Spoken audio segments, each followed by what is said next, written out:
Hi, welcome to Movies at the Perc. My name is John Gallatin and I'm joined today by Andrew Miles.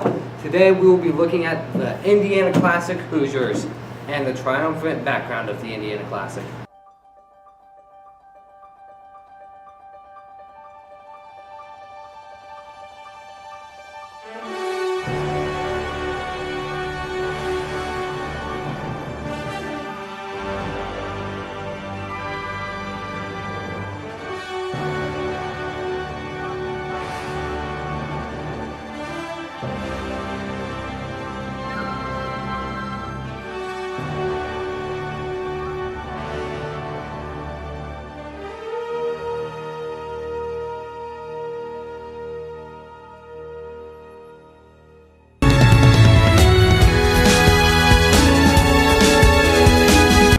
So today we're going to start out with some background on this Indiana Classic. Okay. So this 1986 film takes place in 1950 Hickory, Indiana, which is located in the middle of nowhere. Basically, all the cornfields, kind of like Manchester. Kind of like every place in Indiana. Yeah, basically.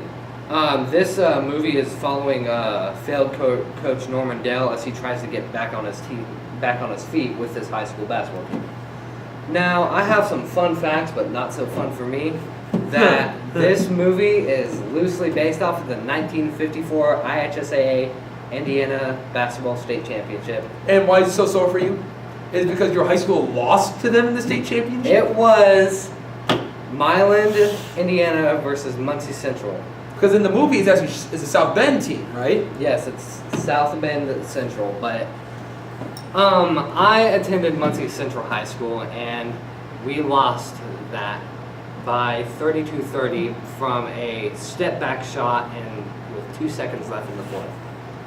But So kind of like in the movie. yes, kind of like in the movie. But this is a very well-known film in Indiana because the Hoosier Gym is actually located in Knightstown, and at the end of the movie, with the picture up top, you can actually see it in Knightstown. It's a really cool place, and I do recommend checking it out. Actually, fun fact, Professor Judd Case told me that the theme for, like the fight songs for each high school, yeah. actually from North Manchester High School. Is it really? That's what he told me. I was actually very interested about that. That's Very kind of interesting. impressive.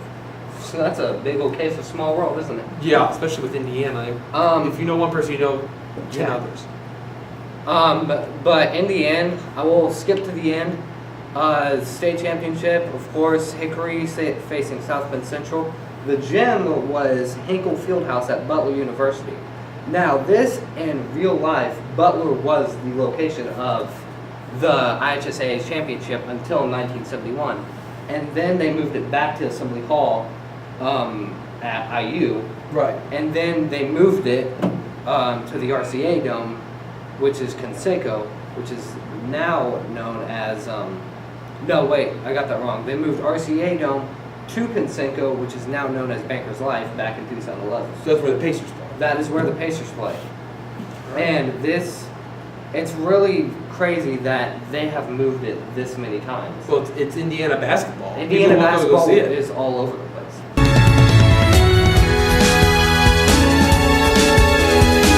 All right, enough about basketball. And my horrible pastime with it. We're going to talk about acting now. And the first person we're going to talk about is Gene Hackman, who played Norman Gene Dale. Hackman. You see, what I liked about Norman Dale at the beginning of the movie is he had like a mystery to him. Where did he come from? Why is he in the middle of nowhere? Why is he taking over a school of over like 160 kids? Yeah. It was yes. people were like, okay, something's wrong with this. And you find out later in the movie that he did something wrong at college. He was a very successful coach, and he just did something wrong. He snapped with it. Yeah, he snapped. We won't spoil anything for anyone. And he plummeted. But yeah, he plummeted, and now he finds himself in the middle of nowhere. But Gene Hackman's he was pretty famous before this role. He had been Lex Luthor in the 1978 adaptation of Superman. With that, Gene Hackman is just a great all-around actor. I mean, He does a great job of like portraying a coach. You said he was in Superman. He's also in The Birdcage, Young Frankenstein. That just tells you how well of he Range can he adapt. has. Oh, he Yeah. has a great range. Right. He can adapt to any movie. Yeah, I felt like he could be like your really good coach, and I really, especially when he takes I forget the local drunk. I forgot his name. Yeah. And how he takes him and makes him Yeah. his assistant and Yep. believes in him and trusts in him and wants to stick his neck And out for him. he just embarrasses his son coming drunk to one of the games.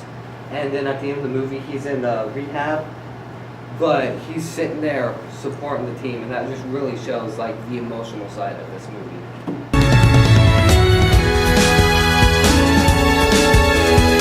So we're gonna look at the Hoosier score. I mean, obviously has a nice triumphant tone to it.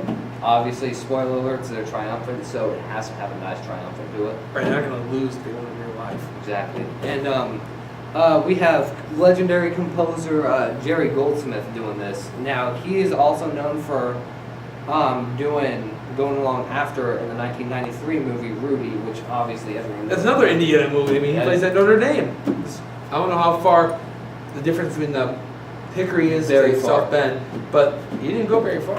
But this piece actually got nominated for an Oscar, but it did get passed up by Herbie Hancock's Round Midnight, which, I mean, that was a pretty good score. Yeah. It was a pretty good I think my favorite part of the movie with the score is when Jimmy Chitwood comes back. Spoiler alert. And Definitely. they're doing like a montage going through all the games after Jimmy joins, and you can hear the music. I kind of like that. It's like a good high school feeling that you're winning. It's like good old memories. That's what the Definitely. whole movie really is. Oh, yeah. So that's what I would go with the score. Because let's be honest, a sport movie is as good as its score. Oh, yeah. If there's no good score, it's pretty much worthless. Yep. And with the opening scene with Gene Hackman coming into Hickory, Yeah. it has just a nice, peaceful score to it. And that really shows you, like, hey, you can definitely see this is a nice, peaceful little town. And it really sets the mood for the movie. And also, we didn't get to talk about this for the movie, but I also like the part where Gene Hackman turns and he says, "Welcome to Indiana basketball," and opens the doors, and it's just chaotic. I love that part. Yes. Like, there's no Like music there. Is it the first game? The first game. Oh, yes. There's no music there, but they just go nuts. The lack of music really adds to the effect of Indiana basketball. How Right, it's real quiet, then he opens it, and you just the roar of the crowd. Fun fact about the crowds in this movie, they actually took different crowds from local high schools to fill up the seats in each game. And in the state final at the end, they took local schools, Broad Ripple and Bishop Chatard, and combined them to make a great crowd, because Hinkle Fieldhouse is a big field. Yes. So they had to take some pretty big schools to do that.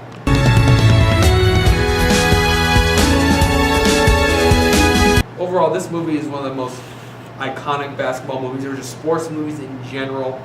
It's a very good feeling. It's kind of like Rocky, like we talked about earlier.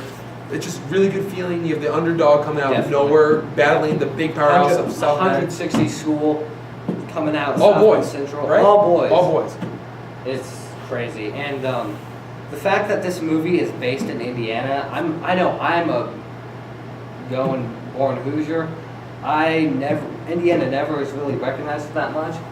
There's a quote someone told me about the other day. It says, Massachusetts may have created basketball, but Indiana perfected it. Definitely.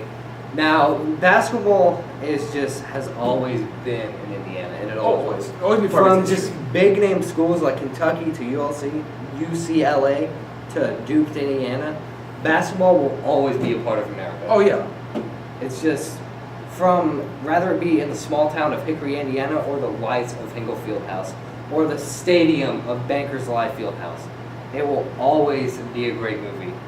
Make sure you go over and check out our Big Fight video review of Rocky. My name's John Gallatin, and I'm joined by Andrew Mild, and this has been Movies at the Perc.